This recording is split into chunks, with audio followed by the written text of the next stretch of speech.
Visakhapatnam steel ప్లాంట్లో మరో ఘోరం జరిగిపోయింది.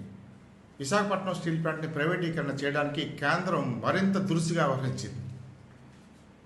స్టీల్ ప్లాంట్లో కంటికి రెప్పలా కాపాడుతున్న సిఎస్ఎఫ్ సిబ్బంది మొత్తాన్ని ఉపసంహరించుకుంటున్నట్టు కేంద్ర ప్రభుత్వం ప్రకటించింది. దాదాపు 1033 మంది సిఎస్ఎఫ్ సిబ్బంది, సెక్యూరిటీ సిబ్బంది, 290 మంది ఫైర్ వింగ్లో ఉన్న వాళ్ళని కూడా వాళ్ళ నుంచి స్టీల్ ప్లాంట్ ఉపసంహరించుకోవడంటూ హోంశాఖ మంత్రి నోటిఫికేషన్ రిలీజ్ చేసింది. ఈ ఉత్తర్వులను బట్టి రేపు నవంబర్ 17వ తారీఖు నుంచి విశాఖపట్నం స్టీల్ ప్లాంట్లో సిఎస్ఎఫ్ సెక్యూరిటీ సిబ్బంది కానీ, ఫైర్ సిబ్బంది కానీ ఎవరు కూడా ఉండరు. కేంద్రానికి సంబంధించి ఒక కేంద్ర ప్రభుత్వ రంగ సంస్థలో ఈ సర్వీసెస్ని విత్డ్రా చేశారంటే అర్థం ఏంటంటే అక్కడి నుంచి ప్రైవేటీకరణ చేస్తున్నట్టే లెక్క. ఇంతటి స్థానిక పోలీసులు లేకపోతే ఎవరైతే కొనుక్కుంటున్నారో వాళ్ళ తాలూకా సెక్యూరిటీనో ఆ ప్లేస్లో వచ్చేస్తుంది. మనం గతంలో చూసాం, హిందుస్థాన్ జింక్ ఫ్యాక్టరీలో దాన్ని ప్రైవేటీకరణ చేసినప్పుడు ఒక్కరోజు ముందు సిఎస్ఎఫ్ని తొలగించారు, ఆ ప్లేస్లో వాళ్ళు ప్రైవేట్ సెక్యూరిటీ యాడ్ అయ్యింది. అదేవిధంగా విశాఖపట్నం స్టీల్ ప్లాంట్లో ఈవేళ నవంబర్ 17వ తారీఖు నుంచి కూడా సిఎస్ఎఫ్స్ ఉండదు అని చెప్పి కేంద్ర ప్రభుత్వం ప్రకటించింది. దీన్ని బట్టి మనం ఏం అర్థం చేసుకోవాలి?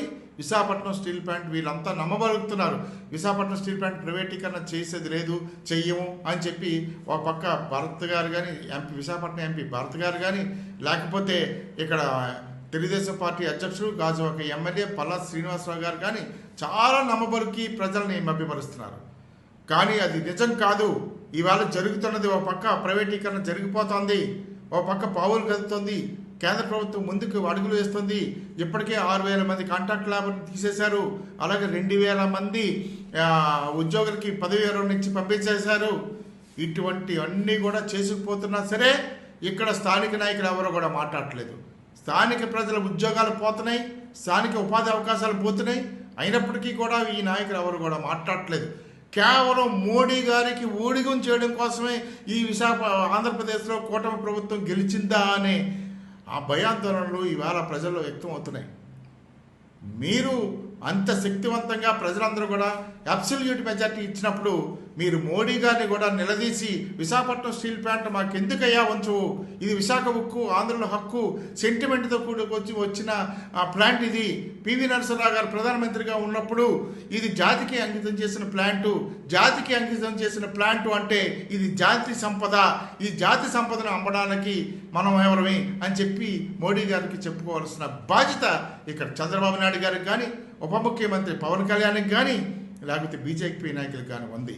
కానీ వాళ్ళ అడుగులకు మడుగులెత్తుతున్నారు తప్ప విశాఖపట్నం స్టీల్ ప్లాంట్ని కాపాడలేని దుస్థితిలో ఉన్నారు అంటే చరిత్ర వీరిని క్షమించే ప్రశ్నే లేదు. చరిత్రలో వీళ్ళు మచ్చగానే మిగిలిపోతారు. ఇవాళకి కూడా అమృతరావు గారికి జయంతి ఇక్కడ చేస్తున్నారు అంటే, లేకపోతే అమరవీరులకి 32 మంది అసూలు బాసిన అమరవీరులకి కూడా ఈవేళ స్టీల్ ప్లాంట్లో నిరాధనాలు పడుతున్నారంటే వాళ్ళ చరిత్ర ఎంత గొప్పదో అర్థం చేసుకోండి.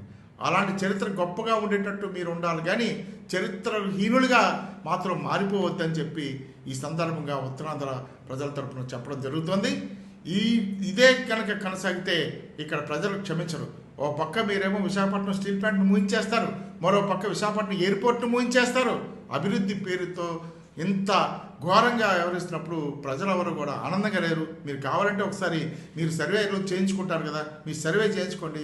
ప్రజలందరూ కూడా ఎంత నిరాశగా ఉన్నారు, ఎంత నిస్పృహగా ఉన్నారు, ఎంత ఆవేదన చెందుతున్నారు అన్నది మీకు అర్థమవుతుంది. ప్రజల ఆవేదనను బట్టి మీరు పరిపాలనా దిశను మార్చుకుంటారని చెప్పి ఇప్పటికీ కూడా ఈ ప్రజలు ఆశిస్తున్నారు. కేంద్ర హోంశాఖ విడుదల చేసిన ఈ లేఖను చూడండి, ఈ ఉత్తర్వులను చూడండి. ఇందులో 10,033 మంది తాలూకా సిఎస్ఎఫ్ సెక్యూరిటీ సిబ్బందిని ఉపసంహరించుకుంటున్నట్టు చెప్పింది. 298 మంది ఫైర్ వింగ్ వాళ్ళని కూడా ఉపసంహరిస్తున్నట్టు ఈ లేఖలో స్పష్టంగా తెలియజేశారు. అంటే వీళ్ళెవరు కూడా నవంబర్ 17వ తారీఖు నుంచి సిఎస్ఎఫ్ కాపలా విశాఖపట్నం స్టీల్ ప్లాంట్కి ఉండదు. దేశ చరిత్రలో ఎక్కడ కూడా ఒక పబ్లిక్ రంగ సంస్థ సెక్యూరిటీని నుంచి ఎప్పుడు కూడా విత్డ్రా చేయలేదు. అటువంటి విశాఖపట్నం స్టీల్ ప్లాంట్లో విత్డ్రా చేశారంటే ప్రైవేట్ దిశగా వెళ్తున్నట్టే గ్రహించాలి.